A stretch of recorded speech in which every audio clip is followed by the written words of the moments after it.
নমস্কার সবাইকে। আজকের এই বিশেষ দিনে আমরা স্মরণ করছি বাবা লোকনাথ ব্রহ্মচারীকে। তাঁর তিরোধান দিবসে জানাই আমাদের আন্তরিক শ্রদ্ধা ও প্রণাম। বাবা লোকনাথ ছিলেন ভক্তি, ত্যাগ, মানব সেবা এবং আধ্যাত্মিক শক্তির এক উজ্জ্বল দৃষ্টান্ত।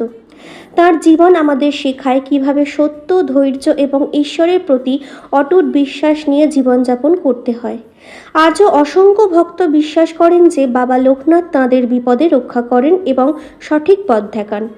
তাঁর সেই অমর বাণী, রণে বনে জলে জঙ্গলে যখনই বিপদে পড়িবে আমাকে স্মরণ করিও, আমিই রক্ষা করিব, আজও মানুষের মনে সাহস ও ভরসা যোগায়। এই পবিত্র দিনে আমরা তাঁর আদর্শকে অনুসরণ করার সংকল্প করি। সকলের জীবনে শান্তি, সুখ এবং মঙ্গল কামনা করে বাবা লোকনাথের চরণে প্রার্থনা জানাই। বাবা লোকনাথের প্রতি আমাদের অসীম শ্রদ্ধা, ভক্তি ও প্রণাম।